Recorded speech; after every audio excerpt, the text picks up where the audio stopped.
So this is the lecture of Unit 5, and now we will see the contents. Need of plant utilization of water resources. इसका मतलब ये है कि पहले तो वाटर रिसोर्सेज क्या है हमें ये पता होना चाहिए। जितने भी वाटर के जो सोर्सेज हैं जो हमें मिलते हैं, लाइक कि पॉन्ड है, लेक है, रिवर्स है और ग्राउंड वाटर है, अलग अलग जो रिसोर्सेज हमको मिलते हैं उसकी प्लानिंग कैसे की जाए। बिकॉज़ अगर उसकी प्लानिंग नहीं की जाएगी तो पहली बात तो वाटर पे हम बहुत तरीके से डिपेंडेंट है, चाहे एग्रीकल्चर की बात हो, चाहे इंडस्ट्रीज़ की बात हो, चाहे हाउस होल्ड की बात है।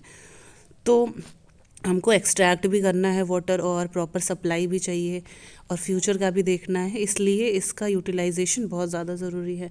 तो पहला टॉपिक ये है। दूसरा है economics of water resource utilization. तो जब भी हम वाटर रिसोर्स को यूटिलाइज़ करते हैं तो उससे रिलेटेड जो इकोनॉमिकल आस्पेक्ट्स हैं उसको भी हम देखेंगे। Next is flood plain zone management. तो फ्लड प्लेन जोनिंग क्या होती है और कैसे मैनेज किया जाता है।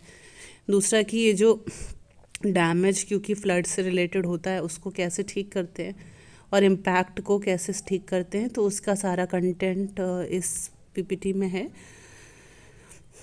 तो ये वाटर रिसोर्स असेसमेंट की बात करें कि हमें कहाँ कहाँ चाहिए होता है और कैसे कैसे मैनेज होता है, तो उससे रिलेटेड है। जैसे कि हेल्थ सेक्टर हो, एग्रीकल्चरल हो, इरिगेशन हो या फ्लड मैनेज करना हो, डोमेस्टिक वाटर सप्लाई हो, फिशरीज़ हो, हर जगह हम देख रहे हैं कि वाटर की रिसोर्सेज चाहिए और कितनी कहाँ कहाँ चाहिए, इसका असेसमेंट बहुत ज़रूरी है। Need of planning and management of water resources, इस पर क्वेश्चन आ भी चुका है। तो हम लोग ये देखें कि जैसे अगर बहुत ज़्यादा पानी होता है तब क्या होता है, बहुत कम पानी होता है तो क्या होता है, पोल्यूटेड वाटर होता है तो क्या होता है। तो too little water due to growing urbanization, जैसे हमारे पास अभी बहुत सारे शहरों में देख रहे हैं कि पानी नहीं है, तो क्या होता है कि अब उसको हमें नीड तो है ही, अब नीड है पर हमारे पास अवेलेबिलिटी नहीं है, तो उसको कैसे प्लान करें कि सब तक अवेलेबल हो जाए। लाइक कि जैसे किसी कोई सिटी है जिसमें बहुत कम पानी है, तो वहाँ को वहाँ के लोगों को उस तरीके से उसका यूटिलाइजेशन करना होगा।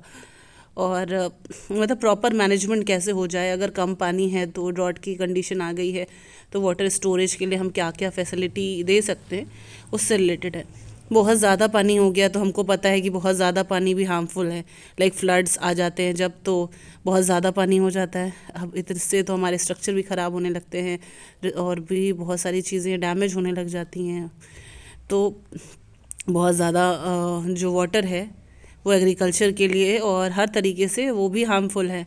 और पॉल्यूटेड वाटर की बात करें, आजकल ये प्रॉब्लम भी बहुत ज़्यादा देखने को मिल रही है। जो हाउस होल्ड में हमारे पानी आ रहा है, बहुत सारे शहरों का पानी है जो पॉल्यूटेड हो गया है, तो उसको भी मैनेज करना भी एक बड़ा चैलेंज है। तो इसीलिए ज़रूरत है भाई प्लानिंग और मैनेजमेंट ऑफ वाटर रिसोर्सेज की, कि अगर सब कुछ पहले से ही बैलेंस होता तो हमें ये सब नहीं करना पड़ता। एक तो डिसबैलेंस भी हम ही ने किया है, फिर उसको हमको मैनेज वे में चलना होगा ताकि हम उसका प्रॉपर यूटिलाइजेशन कर सकें और सारे प्रॉब्लम्स को सॉल्व कर सकें।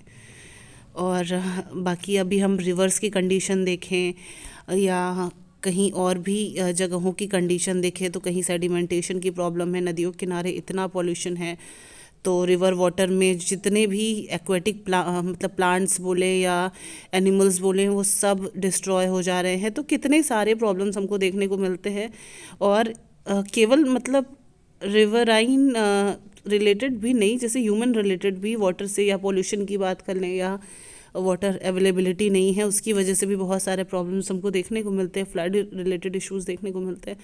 तो इसके लिए इसका जो प्लानिंग है बहुत ज़्यादा ज़रूरी है। और प्लानिंग कैसे कैसे करनी है और चीज़ों को मैनेज कैसे करना है। जैसे हम अपने घर में भी बोलते हैं कि भाई पानी हमें मिल रहा है अवेलेबिलिटी में, तो भी हमको उसको इस तरीके से मैनेज करना है कि पानी वेस्टेज ना हो किसी भी तरीके से, कि पता चला एक दिन पानी वेस्ट किया अगले दिन हमारे पास है नहीं। तो प्लान एंड मैनेजमेंट वो सारी चीज़ें हमें ध्यान में रखनी है। तो यहाँ पे अगर हम बात करें सप्लाई रिलेटेड की, जैसे कि कोई हाइड्रोलॉजिकल इवेंट हुआ, यानी जैसे बहुत तेज़ पानी आ गया या बाढ़ आ गई, फिर उसके बाद सूखा आ गया, तो उसमें हम क्या कर सकते हैं। जैसे पानी ज़्यादा है तो हम स्टोर कर सकते हैं, और अगर पानी बहुत कम है तो जो स्टोर वाटर है उसको यूज़ कर सकते हैं। तो जैसे ड्रॉट के बीच में और एक्सेस वाटर के बीच में ही जो है water resource management plan work करता है। अगर इस ग्राफ को जैसे समझें कि एक कंडीशन है जब जहाँ हमारे पास बहुत पानी है, हम वेस्ट कर रहे हैं। दूसरी कंडीशन है कि हमारे पास बिल्कुल पानी पीने को नहीं है, और इसी के बीच में संभावना है या इसमें जो पॉसिबिलिटी है वो ये है कि हम वाटर रिसोर्स को मैनेज कर सकते हैं। प्लानिंग एंड मैनेजमेंट अप्रोचेस की बात करें तो दो अप्रोच है, टॉप डाउन अप्रोच और बॉटम अप अप्रोच। या इसको हम इस तरीके से कह सकते हैं, नॉर्मल भाषा में अगर बात करें तो जैसे कि एक हायर अथॉरिटी है, जैसे हमारे यहाँ अगर कोई रूल आता है तो हायर अथॉरिटी के थ्रू रूल आता है, और वो जो है धीरे धीरे करके लोअर लेवल तक पास होता है, और फिर उस लोअर लेवल को वो चीज़ इम्प्लीमेंट करनी होती है। तो इसको हम कहते हैं टॉप डाउन अप्रोच, क्योंकि सारे डिसीजन क्या है, टॉप लेवल पे लिए जा रहे हैं, और जो है बाकी धीरे धीरे करके मतलब लोअर लेवल तक डिस्ट्रीब्यूट किया जा रहा है। एक तो ये चीज़ है। दूसरी चीज़ है कि जैसे बॉटम अप अप्रोच है, बॉटम अप अप्रोच में हम क्या कह सकते हैं कि जैसे मान लीजिए कि अगर फार्मर्स को कोई फैसिलिटी चाहिए तो पहले फार्मर्स डिसाइड कर लें कि हमको ये चीज़ चाहिए, फिर वो अपने अपर लेवल में बात करें, और फिर उसके बाद वो अपने अपर लेवल में बात करें, और फिर इस तरीके से बॉटम से लेकर टॉप तक ये प्रॉब्लम्स जो है हमारी वो पता चले, और उससे रिलेटेड प्लान्स जो है बने। तो ये दोनों अप्रोच है जो कि हम अलग तरीके से काम कर सकते हैं। तो या तो हम टॉप लेवल पे ही प्रॉब्लम्स डिसाइड करके और पॉलिसीज़ वगैरह बना सकते हैं, या बॉटम लेवल का कंसल्टेंट्स लेके टॉप लेवल पे कोई पॉलिसी बना सकते हैं। तो वेरियस गवर्नमेंट स्कीम है जिस पे अभी जो सिलेबस का बहुत ज़्यादा पार्ट नहीं है, लेकिन मैंने इसको इसमें इन्वॉल्व कर दिया है, लाइक कि वाटर रिलेटेड कौन कौन से ऑलरेडी मैनेजमेंट प्रोग्राम चल रहे हैं। जैसे sustainable development and management of water resources, जिसको हम नेशनल वाटर पॉलिसी कह रहे हैं, तो ये भी चल रहा है।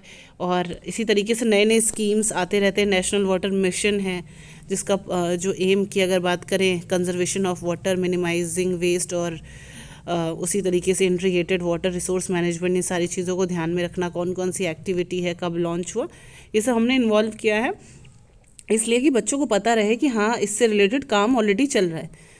तो ये सारे रिवर्स से रिलेटेड भी एक स्कीम है।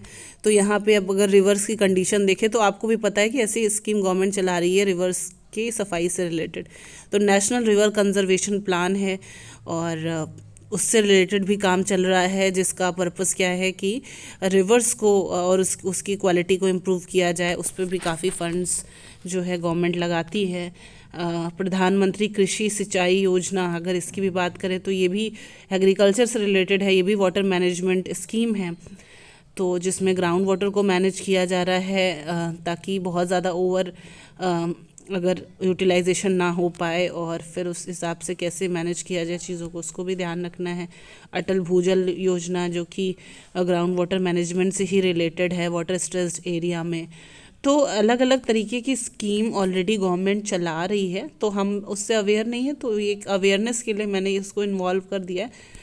तो एग्जांपल के लिए आपके पास रहेगा जल जीवन मिशन है, जहाँ पे वाटर सप्लाई से रिलेटेड स्कीम बनाई गई है। तो इसको भी आप देख सकते हैं, हर एक घर में पानी हो पाए इससे रिलेटेड। तो उसी तरीके से अमृत योजना है, जल शक्ति अभियान है। तो ये सारे जो मैनेजमेंट स्कीम है अगर आप देखें तो ये धीरे धीरे चल रहे हैं, और सबका जो पर्पस क्या है कि वाटर जो अलग अलग जगह पे जहाँ पे वाटर की प्रॉब्लम है, किसी भी तरीके की पोल्यूशन रिलेटेड है, वाटर सप्लाई नहीं अवेलेबल है, तो जैसे बहुत सारे गांव हैं जहाँ पे पानी नहीं अवेलेबल है, तो वहाँ पानी अवेलेबल कराना, जहाँ गंदगी की प्रॉब्लम है उसको सॉल्व करना, रिवर कंजर्वेशन करना। तो ऐसी गवर्नमेंट और इनिशिएटिव लेती रहती है। तो इंटीग्रेटेड वाटर रिसोर्स मैनेजमेंट की बात करें तो ये अप्रोच क्या करती है कि बहुत सारे लोगों को इन्वॉल्व करती है, जिसमें हम क्या करते हैं कि सबको इन्वॉल्व करके एक प्लान बनाते हैं जिसमें बड़ी बड़ी ऑर्गेनाइजेशन शामिल होती हैं, और उसमें बहुत सारी चीज़ों को डिसाइड किया जाता है, जिसको हम बोलते हैं इंटीग्रेटेड वाटर रिसोर्स मैनेजमेंट। तो इसमें क्या क्या चीज़ें हैं उसको हम देखना है अभी। तो यहाँ पे ये है कि क्या क्या चीज़ें हैं। तो कम्युनिकेट एंड कोलैबोरेट। तो यहाँ पे बहुत सारे जो बड़े बड़े ऑर्गेनाइजेशन है वो मिलके किसी प्रॉब्लम को आइडेंटिफाई करते हैं। जैसे कि कोई भी नया प्रोजेक्ट शुरू करना होता है तो हम क्या करते हैं कि पहले प्रॉब्लम को आइडेंटिफाई करते हैं, फिर उससे रिलेटेड क्या क्या अल्टरनेटिव्स हैं वो फाइंड आउट करते हैं, कैसे उसको इम्प्लीमेंट कर सकते हैं वो चीज़ देखते हैं, मॉनिटरिंग करते हैं। तो ये पूरा प्रोसेस है इंटीग्रेटेड वाटर रिसोर्स मैनेजमेंट का, जो कि बहुत इम्पोर्टेंट टॉपिक है। गुड वाटर रिसोर्स मैनेजमेंट के बारे में कुछ एक डेफिनेशन है जो यूनाइटेड नेशंस ने दी है। तो उसमें है इकोलॉजिकल प्रिंसिपल। इसका मतलब ये है कि हमको जब भी वाटर मैनेजमेंट स्कीम बनानी है, अब पता चला हमें सब घर घर में पानी प्रोवाइड करना है, तो इसका मतलब ये नहीं है कि हम और चीज़ों का ध्यान नहीं रखेंगे, इकोलॉजी का ध्यान नहीं रखेंगे। डिस्ट्रीब्यूशन करते समय हमने बहुत ज़्यादा कंस्ट्रक्शन कर दिया, तो ये सारी चीज़ों का भी हमें ध्यान रखना है कि इकोसिस्टम भी मेंटेन रहे। दूसरा ये है कि इंस्टीट्यूशनल प्रिंसिपल है ये, कि जो बड़े बड़े इंस्टीट्यूशन हैं, जो टेक्निकल इंस्टीट्यूट हैं, जो हमको बताते हैं कि क्या क्या नई नई स्कीम्स आई हैं उसके बारे में हमको पता हो, सारे ऑर्गेनाइजेशंस को इस बारे में पता हो और उनके क्या थॉट्स हैं उसको भी इसमें इम्प्लाई किया जाता है। और उसके बाद इंस्ट्रूमेंट प्रिंसिपल की बात करें तो उसमें ये है कि उसको कैसे मतलब यूज़ करना है, क्या क्या रिसोर्सेज लगेंगे, इकोनॉमिकल हो सकते हैं, जो जो भी रिसोर्सेज लगेंगे उसके बारे में आइडेंटिफाई करना। तो 3 चीज़ें हैं जो इसमें इम्पोर्टेंट है। तो टेक्निकल एस्पेक्ट की बात करें तो technical aspect planning and management से रिलेटेड है। तो हमें भी पता है कि ग्राउंड वाटर से रिलेटेड बहुत सारे कॉन्सेप्ट है। पहली बात, ग्राउंड वाटर कहाँ से आया, रेनफॉल कैसे आती है, कब आती है, उसका डिस्ट्रीब्यूशन कैसे होता है, कब बाढ़ आती, क्यों आती है, तो इससे रिलेटेड तो ऑलरेडी बहुत सारे कोर्सेज हैं तो जिसके थ्रू आप अंदाज़ा लगा सकते हैं। तो ये भी टेक्निकल पार्ट है जिसमें हमें सारी चीज़ों के बारे में रिलेटेड टू वाटर रिसोर्स और किसी वाटर शेड को कैसे प्लान करना है, क्या क्या एस्पेक्ट्स हो सकते हैं, वो सारी चीज़ों को इसमें इन्वॉल्व किया जाता है। इकोनॉमिकल एंड फाइनेंशियल एस्पेक्ट की बात करें कि भैया हमको अगर कोई वाटर टैंक बनाना है, मान लीजिए वाटर रिसोर्स मैनेजमेंट का ही प्लान है, तो उसके लिए कहाँ बनेगा और उसके लिए फ़ंड कहाँ से आएगा और कितना फ़ंड लगेगा, और बहुत सारी चीज़ें उसमें इन्वॉल्व होती हैं। तो हमको वो एस्पेक्ट भी देखना है और हम कभी कोई ऐसी जगह ना चूज़ कर लें जहाँ पे वो बहुत कॉस्टली हो जाए। तो हमें जो भी सिस्टम लगाना है हमको इकोनॉमी भी देख के चलनी है, साथ में बेनिफिट भी देख के चलना है ना। तो इसलिए कोई भी नया प्रोजेक्ट शुरू किया जाता है तो उसके पीछे बहुत सारा एनालिसिस होता है, इकोनॉमिकल, टेक्निकल। तो उसी एनालिसिस की बात हो रही है। फिर इंस्टीट्यूशनल एस्पेक्ट की बात करें तो जिसमें गवर्नमेंट ऑर्गेनाइजेशन आ जाती हैं, जो तरह तरह के कानून हैं ये भी लगने चाहिए कि जैसे वाटर को कैसे मैनेज वे में कर सकते हैं, उसके लिए नए नए चीज़ें और उसका क्या इफ़ेक्ट है। अगर कोई स्कीम बनानी है या कोई कानून बनाना है या किसी भी तरीके से उसको मैनेज कराना है, ऑलरेडी बहुत सारे कानून हमने पढ़ भी लिए और आगे भी, मतलब क्योंकि वाटर की अगर बात करें तो वाटर हमारा पर्सनल तो कुछ है नहीं, हमको अर्थ से मिला है, हमारे नेचर से मिला है, तो वो किसी का भी पर्सनल नहीं है। हम बहुत सारे लोगों सुनते हैं कि भैया ये तो हमारे घर में आ रहा है तो पानी हम चाहे जितना वेस्ट कर सकते हैं, तो ऐसा नहीं है। तो उससे रिलेटेड स्कीम बनाना भी ज़रूरी है ताकि प्रॉपर मैनेजमेंट हो पाए, है ना। बाकी modelling of water resource system की बात करें तो थोड़ा बहुत पता होना चाहिए कि जैसे हमें स्टडी करनी होती है जब, तो हम क्या करते हैं, मॉडल्स बनाते हैं। अब डायरेक्टली इतना बड़ा अर्थ है, उसका सारे फीचर्स को हम एक साथ तो कैसे स्टडी करें, कैसे रिसर्च करें, तो हम मॉडल बनाते हैं। कभी मैथमेटिकल मॉडल होता है या फिज़िकल मॉडल होता है, यानी जो हम फिज़िकल फॉर्म में हमको वैसा ही दिखाई दे या हम इक्वेशंस के फॉर्म में उसको रिप्रेजेंट करें। तो ये सारे मॉडल्स के थ्रू हमारा एनालिसिस जो होता है सिस्टम का, हम बहुत अच्छे से कर सकते हैं कि जैसे हमें अपने घर में कहाँ क्या लगाना है। अगर हमने घर का मॉडल बना लिया है तो हम बता सकते हैं कि देखो यहाँ डोर है, यहाँ विंडो है, यहाँ ये है, मतलब जो जो भी फैसिलिटी जहाँ जहाँ है वहाँ हम बता सकते हैं और उसको कैसे मैनेज करना है वो भी बता सकते हैं। उसी तरीके से वाटर रिसोर्सेज है, कहाँ नदी है, कहाँ क्या है और पानी को कहाँ से कैसे मैनेज किया जा सकता है, वो सारी चीज़ें हम डिसाइड कर सकते हैं मॉडलिंग करके। इकोनॉमिकल एनालिसिस की बात करें तो उसमें बहुत सारी चीज़ें आ जाती हैं कि मतलब अगर हमको कोई भी वाटर रिसोर्स प्रोजेक्ट बनाना है या कोई भी स्कीम भी हमको लगानी है, हम कोई कंस्ट्रक्शन नहीं भी कर रहे हैं, कोई पॉलिसी ला रहे हैं, कुछ भी ला रहे हैं, तो हर एक चीज़ के लिए बहुत सारा फंड लगता है। तो उसके लिए कैसे हम उसको मैनेज कर सकते हैं, उसमें किसकी हेल्प ली जा सकती है, और उसमें इकोनॉमिकल एस्पेक्ट भी देखना होता है कि फ्यूचर के लिए कितना बेनिफिशियल है। जैसे बहुत सारा हम मान लीजिए ग्राउंड वाटर रिसोर्सेज का प्लान बना लिया हमने यूटिलाइजेशन का, तो हम तो यूटिलाइज़ कर लेंगे, लेकिन फ्यूचर में क्या होगा। तो हर एक चीज़ को पूरी तरीके से बैलेंस करके उसका इकोनॉमी और फ्यूचर देख के हर तरीके से हमको एनालिसिस करना होता है, दैट इज़ इकोनॉमिकल एनालिसिस। तो इकोनॉमिक्स से रिलेटेड ही 7 प्रिंसिपल की बात करें तो हम कोई भी अल्टरनेटिव कैसे चूज़ करते हैं। तो पहला है कि हमको जैसे कोई टैंक बनाना है तो हम एक एरिया चूज़ कर लेते हैं कि हमको इस एरिया में बनाना है, लेकिन उस एरिया को चूज़ करने से पहले भी अगर आपको पता हो कि सर्वे किया जाता है कि ये टैंक कहाँ पे सूटेबल रहेगा, किसी एरिया में अगर हम बना रहे हैं तो कितने लोगों को यूटिलाइजेशन मिल पाएगा। तो पहले क्या किए जाते हैं कि बहुत सारे रास्ते खोजे जाते हैं। जब बहुत सारे रास्ते खोजे जाते हैं फिर उनके हर एक एस्पेक्ट क्या क्या डिफरेंस है वो चीज़ देखा जाता है, फिर उनको सबको सेम स्केल पे जज किया जाता है। फिर उसके बाद जो है जैसे कॉमन यूनिट हमने डिसाइड की, फिर सारे क्राइटेरिया देखे, और उसके बाद जो प्रॉब्लम्स आ जा रही है, जैसे कि मान लीजिए हमने डिसाइड किया किसी पर्टिकुलर एरिया में बनाना है, लेकिन वहाँ पे कुछ माइंस है, कुछ और है, मतलब कुछ भी कैसी भी एक्टिविटी हो रही है, अनसर्टेनिटी आने के चांसेस हैं, तो उसको हम हटा सकते हैं, और उसके बाद फिर फाइनल एक डिसीज़न लेते हैं। तो एक जगह जब हम कोई प्रोजेक्ट बनाते हैं या कोई बिल्डिंग बनाते हैं, इनफैक्ट हम घर भी लेते हैं, तो भी हम बहुत सारे एस्पेक्ट, बहुत सारी चीज़ें सोच के तब जाके एक फाइनल डिसीज़न लेते हैं। तो इकोनॉमिकल एनालिसिस यही कहता है कि भैया सारे अल्टरनेटिव खोज लो, और सारे अल्टरनेटिव खोजने के बाद जो बेस्ट अल्टरनेटिव आपको लगे उसी को आप चूज़ करो। प्रोसीजर की बात करें क्या है, तो प्रॉब्लम को रिकॉग्नाइज़ करना, प्रॉब्लम क्या है उसको डिफ़ाइन करना, और उसका इवैल्यूएशन करना, क्या हमारा गोल है उसको सेट करना, अल्टरनेटिव डिसाइड करना, उससे रिलेटेड डाटा सर्च करना, हर एक अल्टरनेटिव को देखना, उसके बाद बेस्ट चूज़ करना, फिर इम्प्लीमेंट करना डिसीज़न को।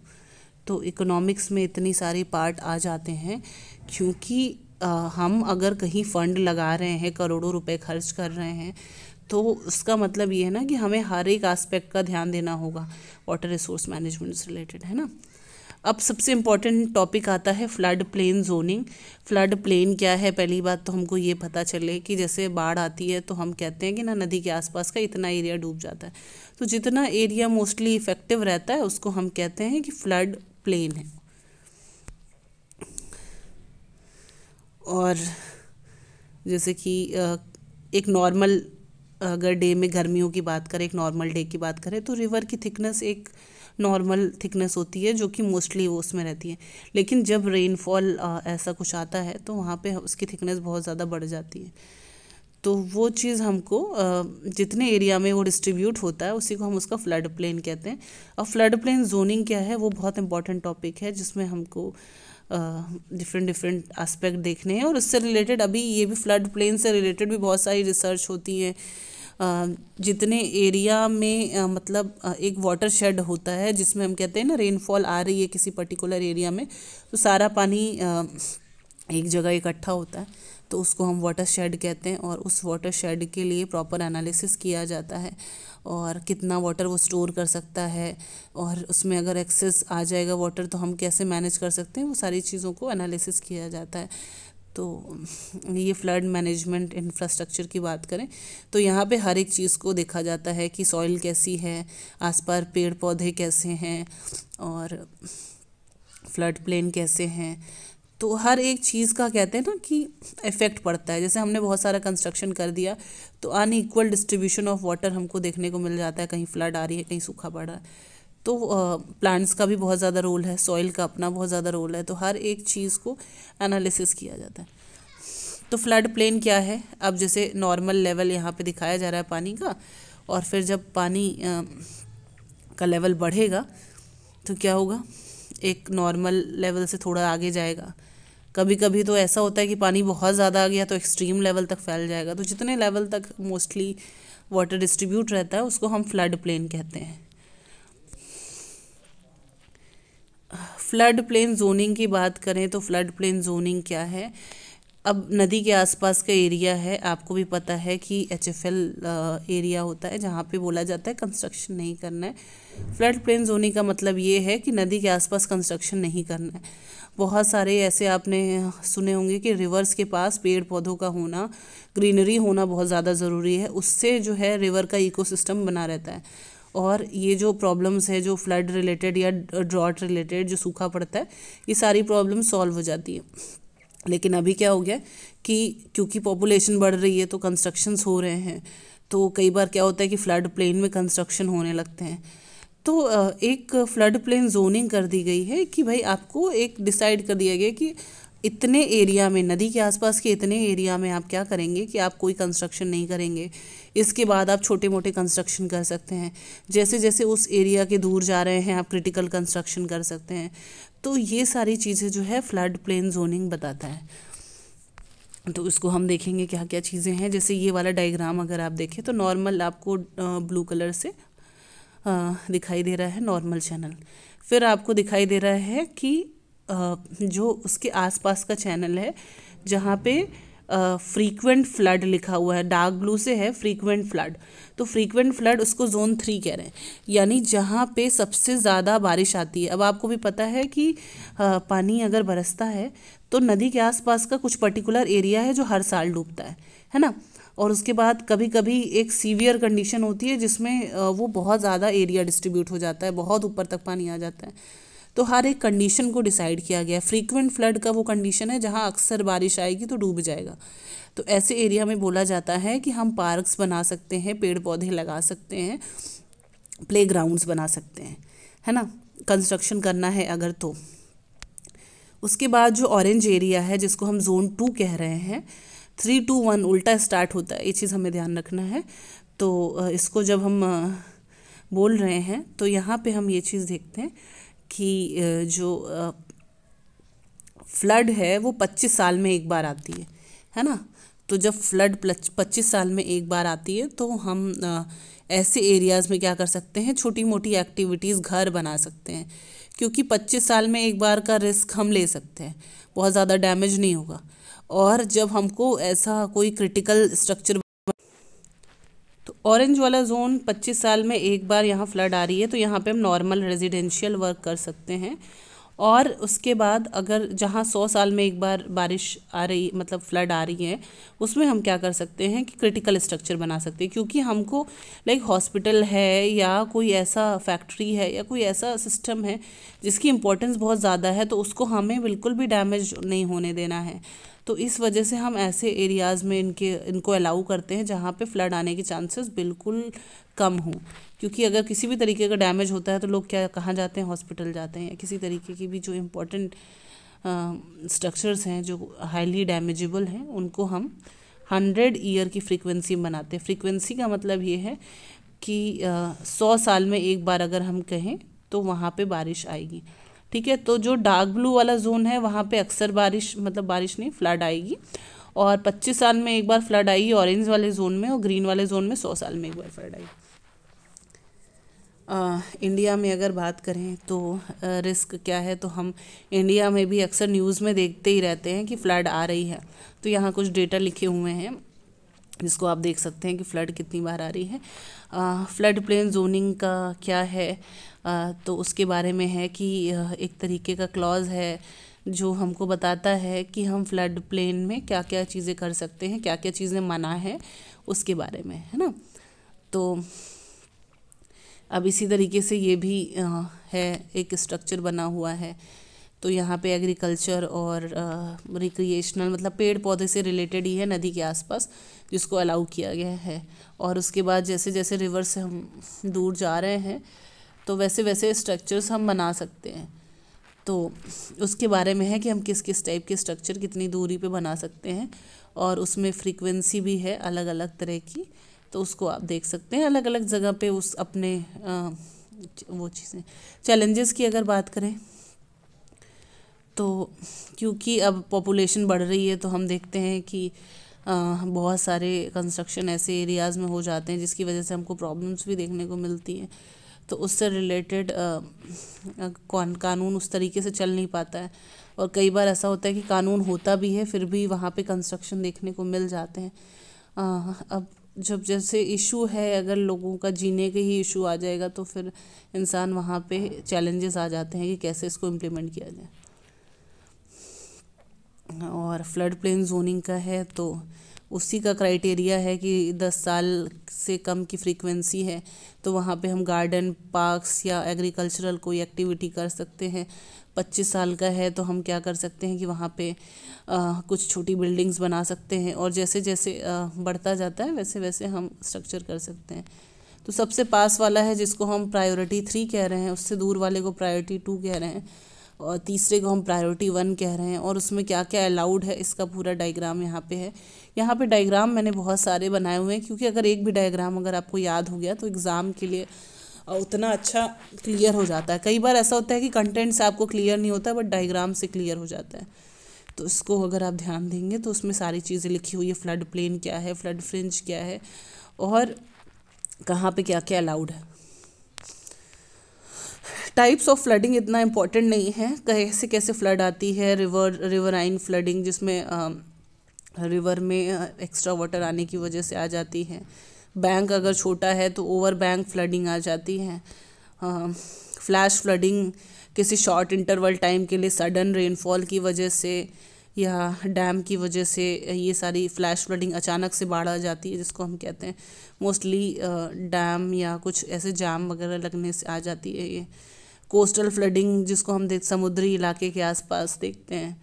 सुनामीज़ भी हमने देखा है, सुनामी बहुत रेयर होता है बट उसमें वाटर लेवल बहुत राइज हो जाता है। तो ये टाइप्स हैं, इतने इम्पोर्टेंट नहीं है। स्पेशल फ्लड हज़ार कंटेंट मैंने काफ़ी रखा हुआ है क्योंकि कोई भी चीज़ मिस ना हो, मेरा ये पर्पज़ है। तो यहाँ पे स्पेशल फ्लड हज़ार की बात करें तो जैसे कोई एक क्लोज बेसिन है, मूवमेंट के लिए रास्ता ही नहीं है तो वो जल्दी भर जाएगी, तो उससे क्या होगा कि फ्लड आने के चांसेस हैं।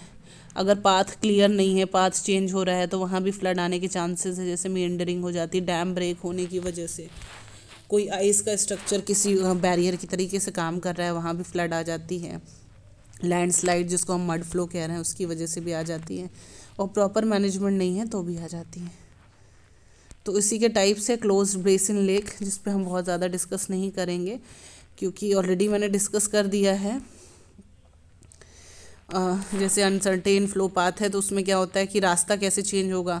अब सेडिमेंट्स इकट्ठा हो गए हैं, डेब्रीज पानी के साथ आते हैं, आपको पता है बालू वगैरह पानी के साथ मूव करते हैं, गिट्टी वगैरह, तो ये साइड में इकट्ठा होने लग जाते हैं तो उसकी वजह से रास्ता चेंज हो जाता है। तो ये है डैम ब्रेक्स। हमको पता है कि कई बार ऐसा होता है कि बहुत ओवर रेनफॉल हो गई और डैम जो है लोड नहीं उठा पाया, पानी बहुत ज़्यादा इकट्ठा हो गया तो अचानक से या किसी और फेलियर की वजह से कोई कंस्ट्रक्शन सही से नहीं हुआ है, सीपेज हो गया है, बहुत सारे रीजंस की वजह से डैम ब्रेक हो जाता है।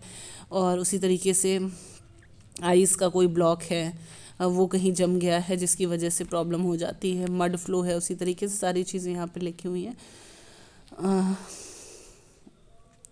फ्लड प्लेन डायनामिक्स की अगर बात करें तो जैसे ह्यूमन ने क्या क्या की चीज़ें की हैं उससे रिलेटेड है। जैसे कि अगर रिवर के आसपास की बात करें तो जैसे हम चैनल भी बार बार बदलते रहते हैं, हम बहुत सारे कंस्ट्रक्शन करते रहते हैं, उसकी वजह से प्रॉब्लम होती है। और वाटरशेड डेवलपमेंट है तो यहाँ पे अगर हमने सही से वाटरशेड डेवलप नहीं किया तो हम भी उसको डैमेज करते हैं, और अगर हमने प्रॉपर नेचुरल वेजिटेशन रखा है, पेड़ पौधे कट नहीं किए हैं, तो पूरी तरीके से बैलेंस बना रहता है। और जितना अर्बनाइजेशन हो रहा है, जितने घर बन रहे हैं, उतनी ये सारी एक्टिविटी बढ़ रही है। और कोस्टल एरियाज़ को भी हमने बहुत ज़्यादा कैप्चर कर लिया है, तो अगर हमने कैप्चर नहीं किया होता और बैरियर्स वगैरह प्रॉपर वहाँ पे अवेलेबल होते तो उसका इफ़ेक्ट हमको कम देखने को मिलता है। लेकिन अब हमने वहाँ पे भी बहुत सारा कंस्ट्रक्शन कर दिया है, उसका इफ़ेक्ट भी वहाँ देखने को मिलता है। फ्लड डैमेज की बात करें तो कौन कौन से फोर्सेस लगते हैं उसको हम देख सकते हैं। तो फ्लड से होने वाले डैमेज में हाइड्रोडायनामिक फोर्सेस, हाइड्रो का मतलब होता है पानी, डायनामिक का मतलब होता है मूवमेंट।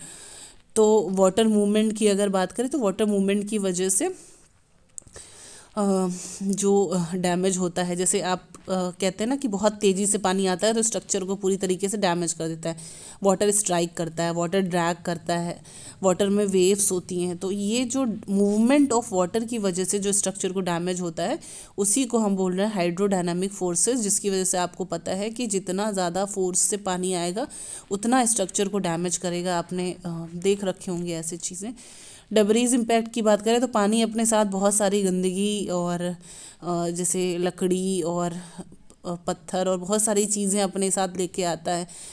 वो सारे क्या होते हैं कि जैसे बहुत तेज़ी से पानी आया तो आपके घर में वो सारी चीज़ें इकट्ठा हो गई, या कई बार हुआ उसी का फोर्स, मतलब पानी तो मूव कर ही रहा है और इसके साथ साथ ये जो चीज़ें मूव कर रही हैं उसका भी फोर्स लग रहा है, जिसकी वजह से आपके वॉल्स और चीज़ें डैमेज हो जा रही हैं। हाइड्रोस्टैटिक फोर्स की बात करें तो अगर पानी को बहुत देर तक कहीं रखा जाता है तो सीलिंग जैसा दिक्कत हमको देखने को मिलता है, और जिससे क्या होता है कि लकड़ी की अगर चीज़ें हैं तो वो भी ख़राब हो जाती हैं, या कह सकते हैं कि अगर वो पानी कंक्रीट के अंदर चला गया तो रेनफोर्समेंट ख़राब हो जाती है। बहुत तरह की चीज़ें। सोकिंग की बात करें तो soaking is all related to wooden furniture. आपके घर में पानी बहुत दिनों से इकट्ठा है तो आपको भी पता है कि कितनी तरीके की प्रॉब्लम होने वाली। सारी लकड़ी की चीज़ें ख़राब हो जाने वाली हैं, स्वेल हो जाएंगी और पूरी तरीके से वाटर एब्जॉर्ब कर देंगी। बहुत सारे ऐसे स्ट्रक्चर्स होंगे जो पूरी तरीके से कपड़े से रिलेटेड, कारपेट सब बर्बाद हो जाएगा सोकिंग की वजह से।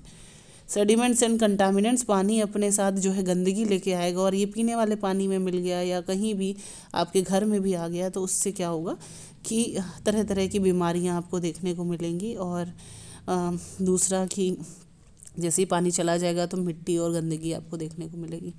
सेफ्टी एंड हेल्थ हैज़ार्ड की अगर बात करें तो पानी जैसे घर में आ गया, इलेक्ट्रिकल वायरिंग है, गैस पाइपलाइन है, हर एक चीज़ है, तो ये इस पर भी इसका इम्पैक्ट पड़ता है, जिसकी वजह से कई बार ब्लास्टिंग, या कई बार हमने देखा कि पानी के कांटेक्ट में आ गया, बारिश थी, कोई तार टूट गया और पानी के कांटेक्ट में आ गया और फिर उसकी वजह से बहुत सारे लोगों को डैमेज हुआ।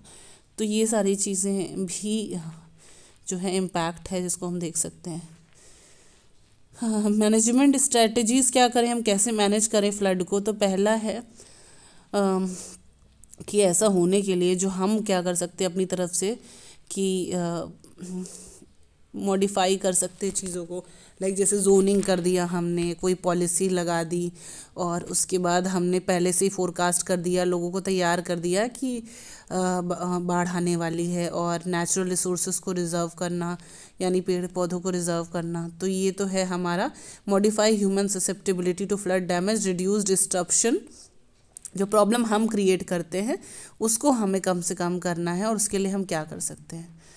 और इसके अलावा फ्लड कंट्रोल के लिए है कि जैसे आप देख रहे हैं ना, रिवर और लिवीज़ बना दी, यानी हमने हाई लेवल साइड में कर दिया कि पानी इस लेवल के आगे ना बढ़े, तो ये भी एक कंस्ट्रक्शन मेजर है। दूसरा है modify the impact of flood, assist individual and communities to prepare for and respond to and recover from the flood. तो अब प्रॉब्लम हो गई है, एक तो प्रॉब्लम होने से पहले हम क्या कर सकते हैं, जो स्ट्रैटेजी 1 में हमने देखा। अब प्रॉब्लम हो गई है तब हम क्या कर सकते हैं, हम बहुत, क्योंकि जब ये प्रॉब्लम हो जाती है ना, बहुत डिस्टर्ब हो जाते हैं, तो उसको कैसे मैनेज कर सकते हैं उससे रिलेटेड है। और उसके अलावा अगर इंश्योरेंस वगैरह है तो वो चीज़ आपकी हेल्प कर सकती है। दूसरा कि एजुकेशन आपको ज़रूरी है, कि जब जैसे होता है ना कि बहुत सारे एजुकेशन चलते हैं कि अगर बाढ़ आ जाए तो हमें क्या अल्टरनेटिव अपनाने चाहिए, तो ये सब हमको पहले से ही पता होना चाहिए, जिसको हम कह रहे हैं सेल्फ हेल्प। तो एजुकेशन होनी चाहिए कि ऐसी कंडीशन में क्या करें, ये चीज़ कर सकते हैं। और बाकी लोगों को अवेयर करा सकते हैं ज़्यादा से ज़्यादा कि फ्लड के बाद जो होता है उसके बाद कैसे उसको ठीक किया जा सकता है। और उसके बाद है मॉडिफाइंग फ्लडिंग इट्सेल्फ, यानी एक तो हमने देखा कि उसके पहले क्या क्या कर सकते हैं, दूसरा हमने देखा कि उसके बाद क्या कर सकते हैं, एक बार फ्लड आ गई तो हम परेशान हो जाते हैं, उसको कैसे मैनेज कर सकते हैं। फिर दूसरा हमने देखा कंस्ट्रक्शन रिलेटेड हम क्या कर सकते हैं, डैम बना सकते हैं पानी इकट्ठा करने के लिए, जैसे बारिश में बहुत ज़्यादा हो गई तो एक्स्ट्रा पानी हमने डैम में या रिजर्वायर में इकट्ठा कर लिया। उसके अलावा लीवीज़, अभी डायग्राम भी हम लोगों ने देखा था कि नदी के किनारों का लेवल बढ़ा देते हैं, तो क्या होगा कि वो लेवल के ऊपर पानी नहीं जाएगा, चैनल्स को चेंज कर देते हैं। कई बार ऐसा होता है किसी पर्टिकुलर एरिया में ज़्यादा बाढ़ आ रही है तो हम डाइवर्ट कर सकते हैं रिवर को, और ऐसे एरिया में डाइवर्ट करते हैं जहाँ लोग कम हों, है ना, तो ये चीज़ कर सकते हैं। उसके अलावा जो आसपास का एरिया है उसको जो है मोस्टली, क्योंकि रेनफॉल की वजह से ही आते हैं फ्लड, तो रेन वाटर को हम जितना ज़्यादा इन्फिल्ट्रेट करा पाएँ, वाटर को स्टोर करा पाएँ, रेन वाटर हार्वेस्टिंग स्ट्रक्चर बना पाएँ, तो उतना जो है बारिश का पानी नदी में नहीं जाएगा। पानी बारिश का बहुत इंपॉर्टेंट है हमारे लिए कि जहाँ भी सूखा पड़ रहा है अगर बारिश के पानी को किसी तरीके से कैच किया जा सके तो जो फ्लड आती है उसको भी रोका जा सकता है, यूटिलाइज़ भी किया जा सकता है। तो ये चीज़ हम कर सकते हैं कि हम कहीं भी इसको स्टोर कर लें, और उसी तरीके से समुद्र के किनारे को भी हम प्रोटेक्ट कर सकते हैं स्ट्रक्चर बना के। और लास्ट है कि हम नेचुरल रिसोर्सेज को कैसे प्रोटेक्ट कर सकते हैं, तो जिसमें हम फ्लड प्लेन एरिया के बारे में बहुत डिस्कस करते हैं। बार बार बहुत सारे ऐसे स्कीम्स आते हैं। अभी सदगुरु का जैसे कावेरी कॉलिंग आया था, जो उनको रिवर के अराउंड उन्होंने क्या किया था, पेड़ पौधे लगाए थे। तो हम इस तरीके की कोई एक्ट कर सकते हैं जिससे रिवर के आसपास का एरिया पूरी तरीके से सही रहे, और कितना लैंड एक्वायर करना है, कितना ओपन स्पेस रखना है, क्या करना है, उससे रिलेटेड हम काम कर सकते हैं। तो ये सारी चीज़ें जो स्ट्रैटेजी 4 में आती हैं, सॉल्यूशन की बात है, तो कैसा कैसा सॉल्यूशन है उसको हम देख सकते हैं यहाँ पे। मिटिगेशन पोस्ट फ्लड मैनेजमेंट, तो जब एक बार फ्लड आ जाती है तो और क्या क्या कैसे उसको सही कर सकते हैं। तो रेस्क्यू ऑपरेशंस ऑलरेडी होते हैं, और ट्रांसपोर्टेशन सिस्टम गवर्नमेंट की वजह से आता है, supply of safe drinking water, जितने भी लोग बच गए हैं पीने का पानी अवेलेबल हो, और उसके बाद उसको फ्लड जाने के बाद उसका टेलीफोन और सीवरेज लाइन का रिपेयर, और उसके बाद फूड वगैरह सप्लाई करते हैं। ऑलरेडी होता है, जब किसी एरिया में बाढ़ आती है तो गवर्नमेंट की तरफ से बहुत सारी चीज़ें होती हैं, और इसमें हम भी अपना सपोर्ट कर सकते हैं। Survey to access the loss and compensation, पहले कितना लॉस हुआ लोगों का, कैसे मैनेज किया जा सकता है, और रिहैबिटेशन ऑफ प्रॉपर्टीज़, उसको कैसे दोबारा से सही करना है, और उसके अलावा वाटर को कैसे हटाना है वहाँ से, क्योंकि कई बार ऐसा होता है कि फ्लड आ जाता है तो अब गवर्नमेंट के ऊपर है, या कैसे पानी को निकाला जा रहा है वहाँ पे जल्दी या देर में, या जैसी भी सिचुएशन अवेलेबल है उसके हिसाब से। और future plan for agricultural sector, तो पानी जो भी स्टोर कर सकते हैं उसको हम एग्रीकल्चर में यूज़ कर सकते हैं। Challenges in flood managing system, तो पुअर ड्रेनेज सिस्टम हम देख सकते हैं कि जो शहरों में मोस्टली जैसे बाढ़ आती है तो क्या होता है कि पानी निकलने की जगह नहीं है। तो अगर पानी निकलने की जगह है, पाइपलाइन प्रॉपर बनी हुई है पानी बाहर जाने की, तो वहाँ से फ्लड आने के चांसेस कम होते हैं। और रैपिड डेवलपमेंट, बहुत ज़्यादा कंस्ट्रक्शन कर रहे हैं तो वाटर इन्फिल्ट्रेट होने का चांस ही नहीं मिल रहा, सारा रन ऑफ बन। तो आप लोग अब तक पढ़ते चले आए हैं तो आपको पता है कि जितना वाटर इन्फिल्ट्रेट होगा उतना ही कम रन ऑफ बनेगा, और जितना कम रन ऑफ बनेगा, रन ऑफ हमारे किसी काम का है नहीं, उतना ही कम बाढ़ आने के चांसेस होंगे। हैवी रेनफॉल भी एक रीज़न है, बहुत ज़्यादा बारिश हो गई तो हम कितना मैनेज कर लेंगे। और दूसरी चीज़ है कि जो चौथा पॉइंट यहाँ पे है, लैक ऑफ पब्लिक अवेयरनेस, लोग ही अवेयर नहीं हैं इन चीज़ों से कि बहुत सारी चीज़ों में तो हमारा ही हाथ है, तो उसको भी हमें ध्यान रखना है कि इसको कैसे मैनेज कर सकते हैं। और लैक ऑफ कोऑर्डिनेशन, जैसे सुनामी आई थी तो हमें पता है बहुत सारे लोगों ने फंडिंग और बहुत सारी तरीके की सपोर्ट पहुंचाया था, तो वैसे ही कोऑर्डिनेशन अगर हम जितना कर पाएँ उतना ही हम चीज़ों को और ज़्यादा मैनेज कर पाएंगे। तो बाकी फ्लड मैनेजमेंट से रिलेटेड ये पूरा एक डायग्राम टाइप का है जिसमें आप सारी चीज़ें देख सकते हैं। अगर आपको शॉर्ट में जैसे पढ़ना है तो स्ट्रक्चर फॉर्म में भी दिया हुआ है क्या क्या कर सकते हैं, और उसके अलावा मतलब इंश्योरेंस वगैरह चीज़ें हैं कैसे क्या कर सकते हैं, और रिस्पॉन्स एक्शन में क्या क्या कर सकते हैं, मॉनिटरिंग कैसे कर सकते हैं, रिकवरी कैसे कर सकते हैं, उससे रिलेटेड ये सारा इस चार्ट में कंप्लीट। अगर समरी देखना चाहें फ्लड प्रॉब्लम से रिलेटेड तो इसमें यहाँ पे आप देख सकते हैं। तो अब यहाँ पे जो है यूनिट 5 ख़त्म होती है ऑलरेडी। इसमें सारे इम्पोर्टेंट टॉपिक मैंने कवर कर लिए हैं, तो मुझे नहीं लगता कि इसमें कुछ बचा है, और अगर फिर भी कुछ ऐसा बचा है तो आप बता सकते हैं। Thank you.